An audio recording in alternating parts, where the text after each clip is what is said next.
तो आज अव्यक्तवाणी जो है पढ़ेंगे। आज बाबा ने विशेषकर हम बच्चों को अंडरलाइन कराई, प्रसन्न चित्त स्थिति कैसे रहे उसके ऊपर बाबा ने कहा। आज से करीब 11 और 21 33 साल पुरानी मुरली है जो आज के दिन ही बाबा ने चलाई थी। 5 दिसंबर 89 को आज 33 साल के बाद फिर हम वो मुरली रिवाइज कर रहे हैं और मुरली का सारांश है, सदा प्रसन्न कैसे रहें। आज बाप दादा चारों ओर के बच्चों को देख रहे थे। क्या देखा? हर एक बच्चा हर एक बच्चा स्वयं हर समय कितना प्रसन्न रहता है। नेचुरल है, हम लोग समय निकाल निकाल के जो है किसी के संस्कार बन गए हैं प्रसन्न रहने की, और कोई योग के आधार पर स्वयं को प्रसन्न बना रहा है।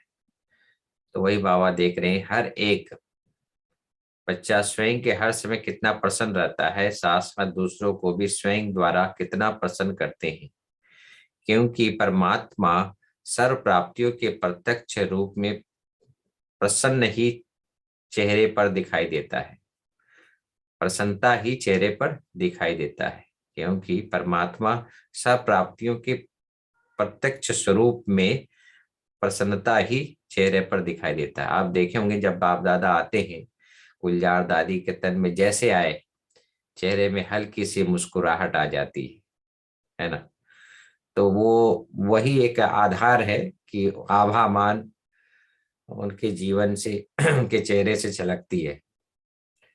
प्रसन्नता ब्राह्मण जीवन का विशेष आधार है। अल्पकाल की प्रसन्नता और सदा काल की संपन्नता की प्रसन्नता, इसमें दिन रात का अंतर है। अब क्या अंतर है बाबा वो भी सुना रहे हैं। प्रसन्नता ब्राह्मण जीवन का विशेष आधार है। आजकल की प्रसन्नता सदा काल की प्रसन्नता संपन्नता की प्रसन्नता, इसमें दिन रात का अंतर है।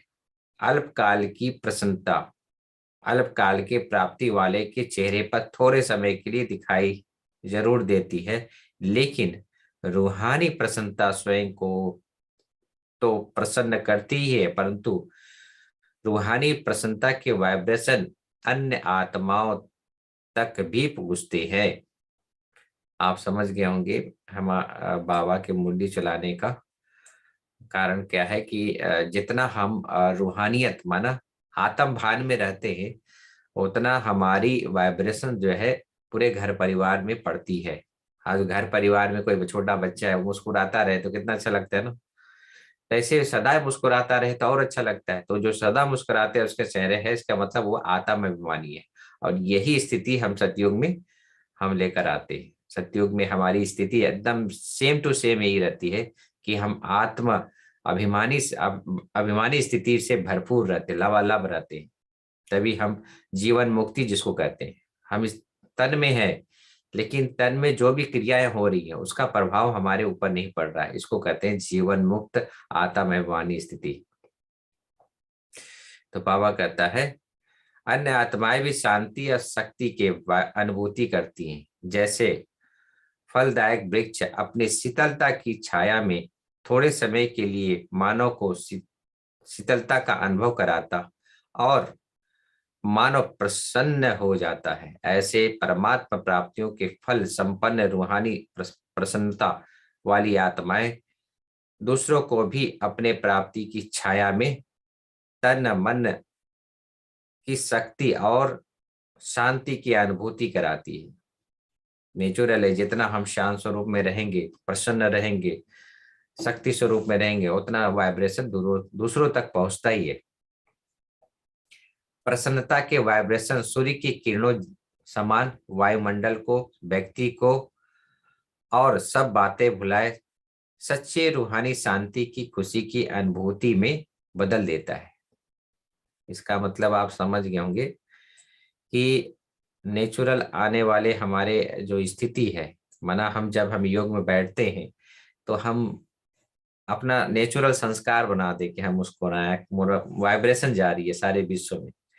मैं किसी पर्टिकुलर एक व्यक्ति को हम वाइब्रेशन नहीं दे रहे, लेकिन सारे विश्व के ग्लोब को हम वाइब्रेशन दे रहे। तो बस वही आभा, वही वायुमंडल आत्मा से निकल कर सारे विश्व में जा रही है।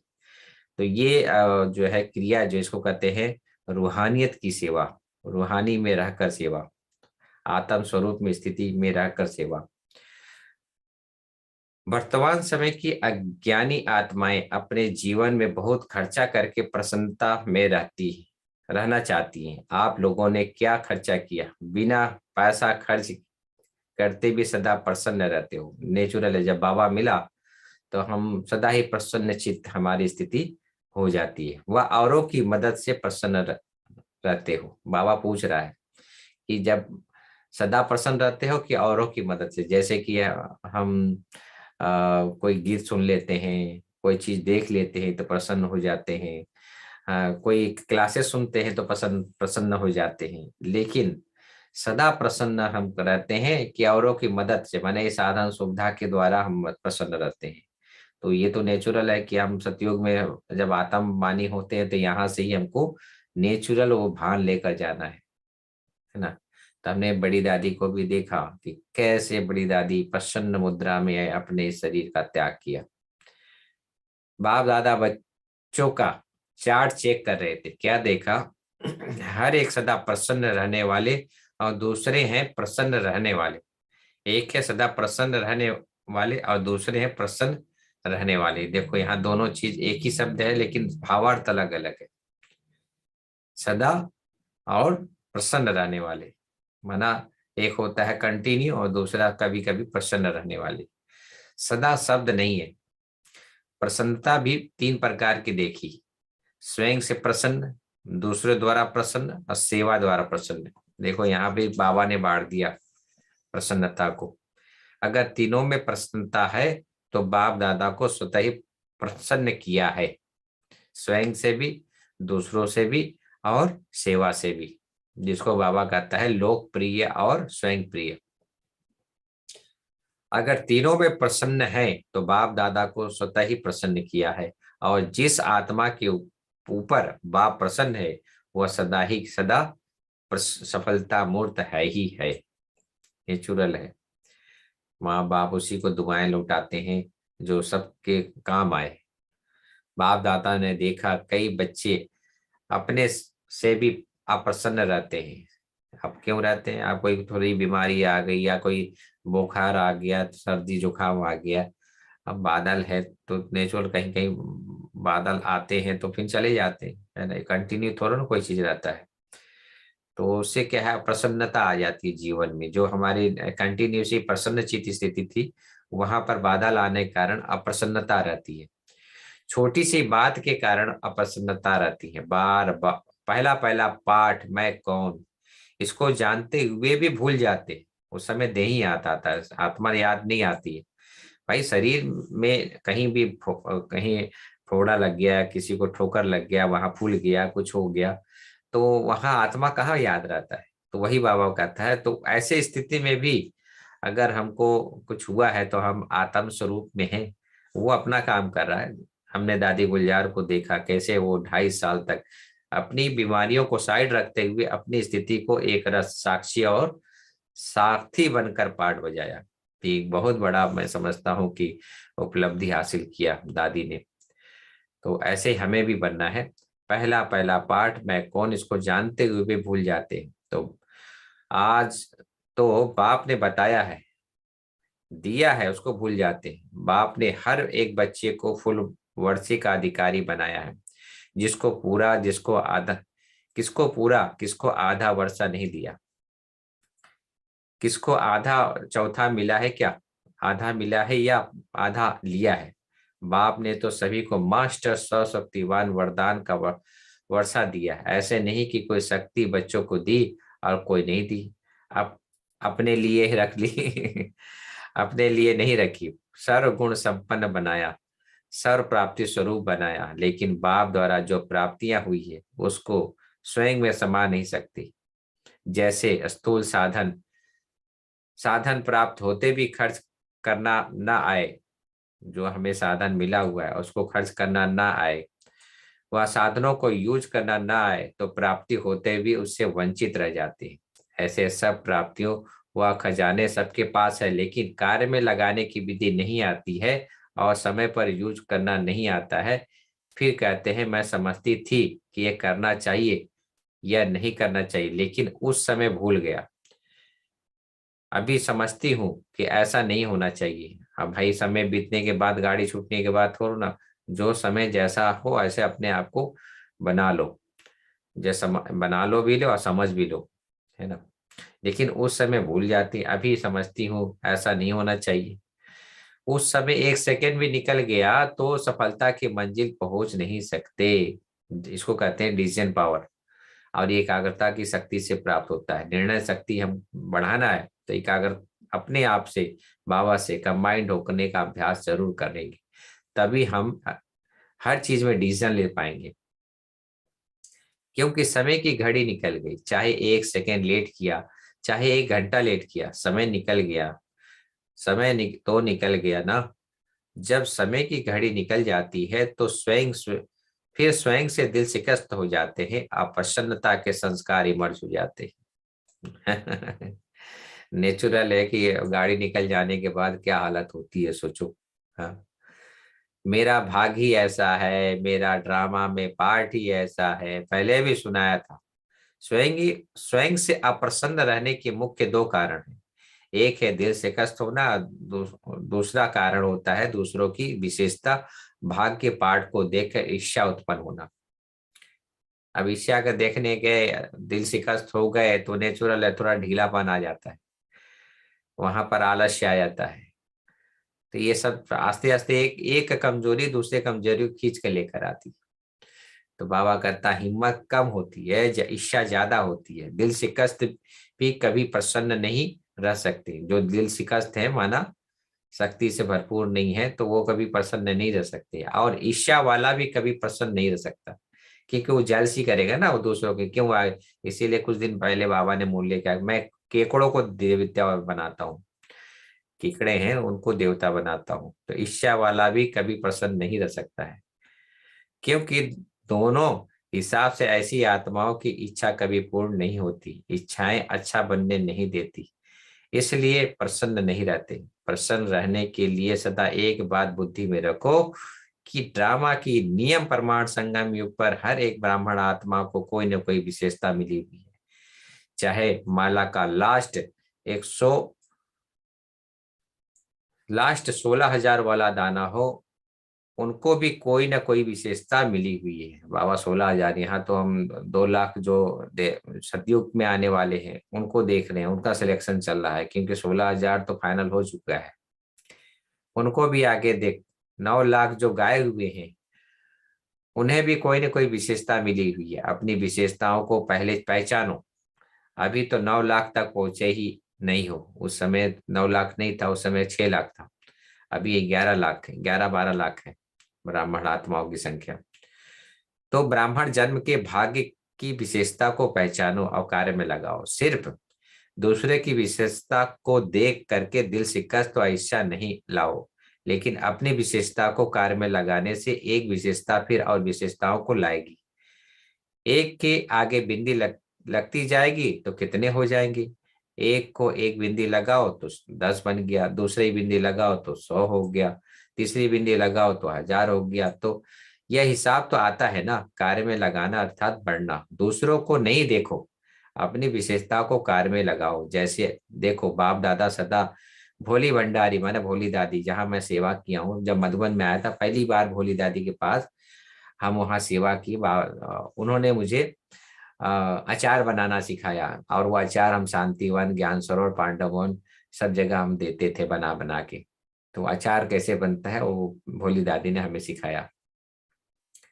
महारथियों का नाम कभी आएगा, लेकिन उसका नाम आता है जो विशेषता थी वह कार्य में लगाई। चाहे भंडारा भंडारा ही संभालती है, लेकिन विशेषता को कार्य में लगाने से विशेष आत्मा के मिसल मिसल गाई जाती है। सभी मधुबन का वर्ण करते तो दादियों को भी बातें सुनाएंगे, तो भोली की भी सुनाएंगे। क्योंकि एक दादी की एक विशेषता थी कि कोई दादी के पास जाता था भूखे भूखे, तो दादी ना छोटा छोटा कटोरी में लेकर रखती थी, कुछ कुछ ना कुछ सब्जी लेके रखती थी, रोटी रखती थी, तो उनको बड़ा प्यार से उनको देती थी, लो जाओ खाओ। तो ऐसा उनकी विशेषता था। भाषण तो नहीं करती, लेकिन विशेषता को कार्य में लगाने से स्वयं भी विशेष बन गई, दूसरों को विशेष नजर से देखते। तो प्रसन्न रहने के लिए क्या करेंगे? विशेषताओं को कार्य में लगाओ तो वृद्धि हो जाएगी, और जब सर्व आ गया तो संपन्न हो जाएंगे। प्रसन्नता का आधार है संपन्नता। जो स्वयं से प्रसन्न रहते हैं वो औरों को भी प्रसन्न रखेंगे, करेंगे, सेवा से भी प्रसन्न रहेंगे।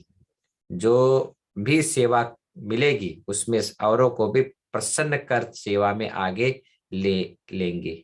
ऐसा नहीं कि वो आगे क्यों जा रहा है, अरे उसको भी लेके चलेगा। ये इसको कहते हैं सेनापति कहे उसको या राजा कहे, तो सेना सेना के साथ सेनापति जाता है ना। तो इसीलिए सबसे बड़ी से बड़ी सेवा आपकी प्रसन्न मूर्ति रहेगी। आप देखिए, कोई भी ऐसा मंदिर नहीं है जहां पर मूर्ति में प्रसन्नता नहीं दिखाई, एक काली को छोड़ के, बाकी सब में प्रसन्नता होती ही है। तो सुना, क्या चार्ट देखा, अच्छा टीचर्स को आगे बैठने का भाग्य मिला, क्योंकि पंडा बनकर आती हैं तो मेहनत बहुत कम करती हैं, मेहनत बहुत करती हैं। एक तो सुखधाम से बुलाएंगे तो दूसरे को विशाल भवन से बुलाएंगे। उस समय सुखधाम और विशाल भवन ये जो है टीचर्स का स्थान हुआ करता था, है ना। सुखधाम भी उसी समय बना था। एक्सरसाइज अच्छी हो जाती है। सेंटर पर तो पैदल करती नहीं हो, सेंटर छोटा छोटा है, मधुबन थोड़ा बड़ा है। अभी तो शांतिवन भी बहुत और से और ज्यादा बड़ा हो गया है। जब शुरू में सेवा आरंभ की तो पैदल जाती थी, है ना, गांव गांव में जाकर सेवा करती थी जो टीचर बहने हैं। आपकी बड़ी दादियां भी पैदल जाती थी, सामान का थैला हाथ में उठाया पैदल चली। आजकल तो आप सब बने बनाए पर आए हो इसीलिए हजम करने में दिक्कत होती है खाना हजम करने में। एक्सरसाइज नहीं करोगे तो फिर अब तो 10 बीमारी होगी। एक्सरसाइज बहुत जरूरी है। तो लकी हो ना, बने बनाए सेंटर मिल गए, अपने मकान हो गया। पहले तो जमुना घाट पे रही ये दादी दादी अपना गंगे दादी और मनोहर इंदिरा दादी की बात बाबा ने सुना रहा है कि पहले तो जमुना घाट पर रही, एक ही कमरा, रात को सोने का, दिन को सेवा करने का होता, लेकिन खुशी खुशी से जो त्याग किया उसी के भाग्य का फल अभी खा रही हो। आप फल खाने के टाइम पर आई हो, बोया किन्होंने। इसीलिए दादी बड़ी दादी जानकी थी तो बोलती थी कि जितने भी इष्ट देव हैं उनका फोटो लगाओ। बोया इन्होंने, खा आप रही हो। फल खाना तो बहुत सहज है ना। अब जब भोजन के आगे कोई फल दे देवे तो कितना अच्छा खाते हैं, अरे क्या बात है आज फलाहार हो गया हमारा। लोग कोई त्योहार में फलाहार करते हैं, लेकिन हमारा डेली फलाहार हो जाता है जब बने बनाए पर हमको मिल गया है तो। अब ऐसे फल स्वरूप क्वालिटी निकालो, समझा। क्वांटिटी संख्या तो है ही, लेकिन और भी चाहिए। 9 लाख तक जाना है, 6 लाख से 9 लाख तक जाना है, अभी तो 11-12 लाख हो गए। तो क्वांटिटी क्वालिटी दोनों चाहिए। लेकिन 16,000 तो पक्की माला तो तैयार करो। अब बाबा टीचर्स बहनों के लिए बोल रहा है, अभी क्वालिटी की सेवा पर विशेष अंडरलाइन करो। उसी समय जो है ये राष्ट्रपति जी और वो भारत के राष्ट्रपति आए थे मधुबन में, है ना। तो बहुत अच्छी सेवा हुई थी, और सर्वधर्म सम्मेलन भी हुआ था मधुबन में। हर ग्रुप में टीचर्स भी आती है, कुमारियां भी आती है, लेकिन निकलती नहीं है। सुना कुमारियों ने, निकलती नहीं है। मधुबन अच्छा लगता है, बाप से प्यार भी है, लेकिन समर्पण होने से सोचती है। जो स्वयं ऑफर करता है वह निर्विघ्न चलता है। हाँ, हमको समर्पित होना है, हमको सेवा में लगना है, तो वो निर्विघ्न चलता है, क्योंकि अंदर से हुई ना। और कोई बोलेगा भाई आप समर्पित हो जाओ तो आधा मन होता है वो। और जो कहने से चलता है वह रुकता है फिर चलता है। वह बार बार आपको ही कहेंगे, हमने तो पहले ही कहा था, सरेंडर नहीं होना, चाहिए, वो अंदर से आएगा वो, क्योंकि वो अंदर से समर्पित नहीं हुई ना, तो वो अंदर से उनके मन में यही रहेगा कि अरे हमने तो बोला नहीं, तो आपने बोला था सरेंडर होने का, मैं सरेंडर हो गई, अंदर से नहीं हुआ ना। तो इसीलिए बाबा कहता है कोई कोई सोचती है इसमें तो बाहर रहकर सेवा करे तो अच्छा है, लेकिन बाहर रहकर सेवा करना और त्याग करके सेवा करना, इसमें अंतर जरूर है। जो समर्पण के महत्व को जानते हैं वो सदा ही अपने को और कई बातों से किनारा हो आराम से आ गए हैं, कोई मेहनत से छूट गए हैं, कई मेहनतों से छूट गए हैं। तो टीचर्स अपने महत्व को अच्छी रीति समझती हो ना, नौकरी या सेवा, दोनों काम करने वाले अच्छे या एक काम करने वाले अच्छे, उन्हों को फिर डबल पार्ट बजाना पड़ता है। भल निर्विघ्न है, भल निर्बंधन है, फिर भी डबल पार्ट तो है ना। आपका तो एक ही पार्ट है, प्रवृत्ति वालों को तीन पार्ट बजाना पड़ता है, एक पढ़ाई का, दूसरा सेवा का, और साथ साथ प्रवृत्ति को पालने का। अच्छे बच्चे हैं, कच्चे हैं, उस जो भी हमारे घर परिवार में, उनको संभालना तो पड़ता है ना।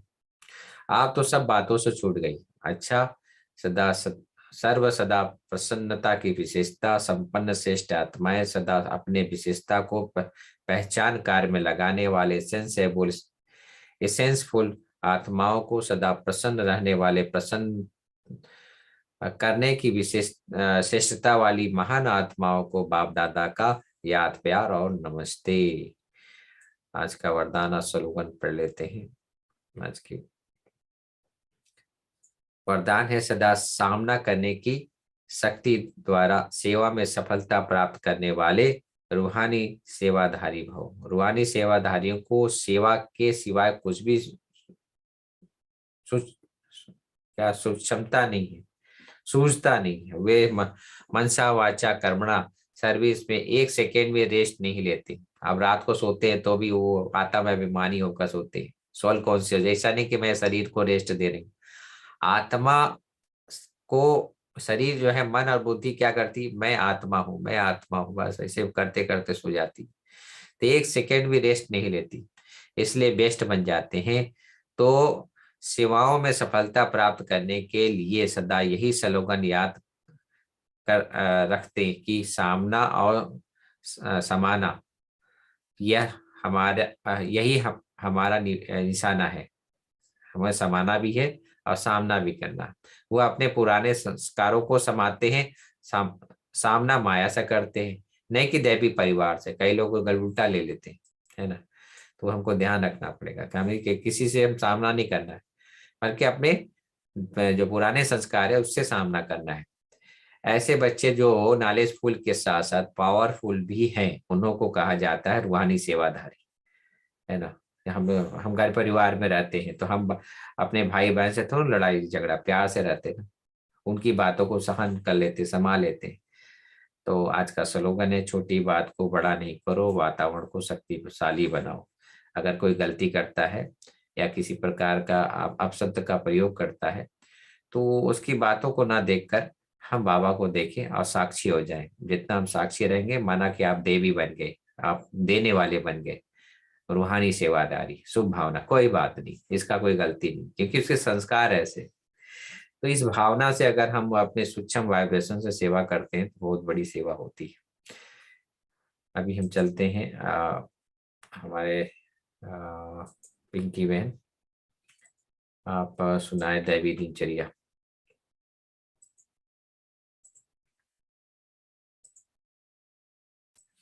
आज दैवी दिनचर्या पर बाबा ने जो स्वमान दिया है वो है, मैं प्रसन्न चित्त आत्मा हूँ। मतलब जब बाबा ने जो मुरली में कहा है कि कैसे प्रसन्न रहना है, उसी स्थिति में रहना है। आज तो 3 से 12 बजे का संकल्प रहेगा। मैं रूहानी सेवाधारी विश्व की समस्त आत्माओं को बेस्ट करने के लिए अवतरित हुआ हूँ। तो इसमें हमारी चिंतन रहेगा कि मैं रूहानी सेवाधारी हूँ। सारे विश्व की जो भी आत्माएं हैं उन सबको बेस्ट करना है, और इसलिए ही मैं अवतरित हुई हूँ। इसमें जो होगा कि मैं जितना आत्मिक स्मृति में रहूंगी और सबको क्वालिटी को देखते रहूंगी, अपनी क्वालिटी को देखते रहूंगी, उतना ही हमारे अंदर से क्वालिटी निखरती जाएगी। तो यह एक बहुत बड़ी सेवा है, रूहानी जो सेवा है इसमें से ही है।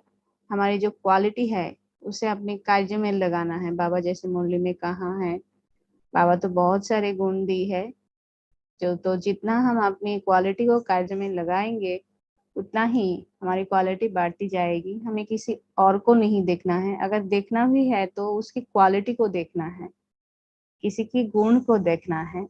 तो वैसे ही हम आज ऐसे रूहानी सेवाधारी बनकर विश्व की आत्माओं को बेस्ट करने के निमित्त बनकर रहेंगे। और 12 से 6 बजे का जो संकल्प रहेगा, बिना खर्च किए मैं प्रसन्न आत्मा हूँ, खजाना मिल गया। तो बाबा ने आज तो मूल्य में कहा ही दिया कि हम जो प्रसन्न चित्त बनते जा रहे हैं, इसमें हमें कुछ खर्चा करने की जरूरत ही नहीं। बाबा हमें प्रसन्न कर रहे हैं, करा रहे हैं। दुनिया के लोग तो बहुत सारे चीज खर्च करते हैं, बहुत पैसा खर्चा करते हैं थोड़ी सी प्रसन्नता के लिए, लेकिन हमें बाबा से मिला हुआ खजाना जो है उसमें अपने आप को संपन्न बनाने से ही हमें प्रसन्न मिल जाता है। तो ऐसे अपने आप को ये सोच देना है, देखना है कि मैं बाबा की कौन सी खजाने से संपन्न बनी हुई हूँ, जिसमें हमें कोई भी खर्चा नहीं लगा हुआ है। तो इसी स्थिति में रहना है नुमा शाम के आरंभ होने तक। फिर नुमा शाम 6 बजे से 10 बजे का संकल्प रहेगा। बातों में ना जाकर बाप को देखने का अभ्यास हो तो जीवन में सफलता मिलती रहेगी। मतलब कोई भी बात सामने आए उसमें नामे नहीं जाना है, हमें सिर्फ अपने प्यारे बाबा को देखते रहने के अभ्यास करना है।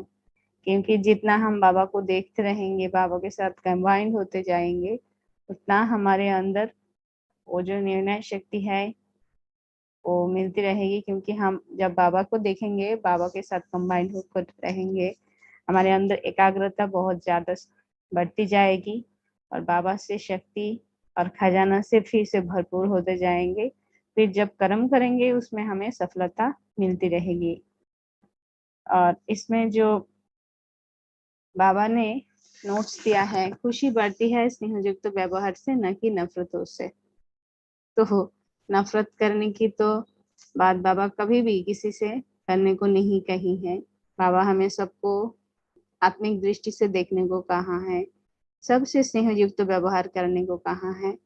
तो जितना हम औरों के साथ स्नेहयुक्त व्यवहार करते जाएंगे, उतना हमारे अंदर वो खुशी महसूस होगी। क्योंकि हम जब दूसरों को स्नेह देंगे और दूसरे से भी स्नेहयुक्त वाइब्रेशन हमें मिलेगी, फिर दूसरों से मिली हुई खुशी, मुझे दी हुई औरों को दी हुई खुशी के साथ साथ जब हम किसी को खुश करेंगे तो दूसरे से भी हमें खुशी मिलेगी।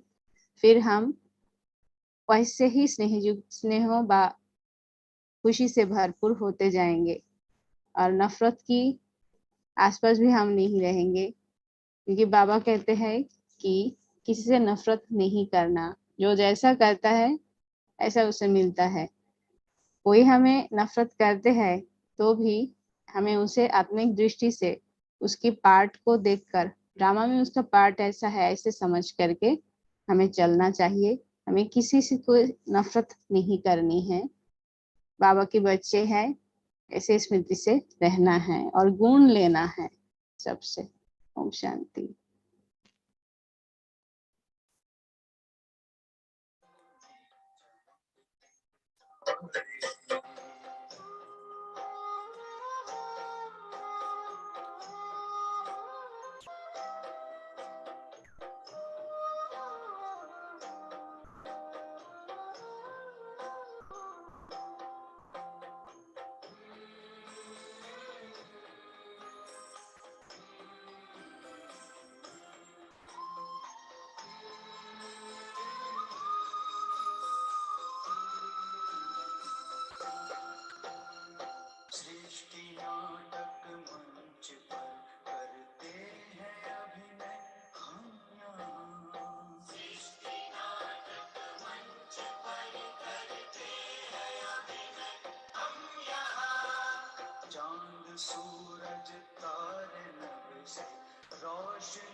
सुख दुख ये खेल लगते सारे हैं।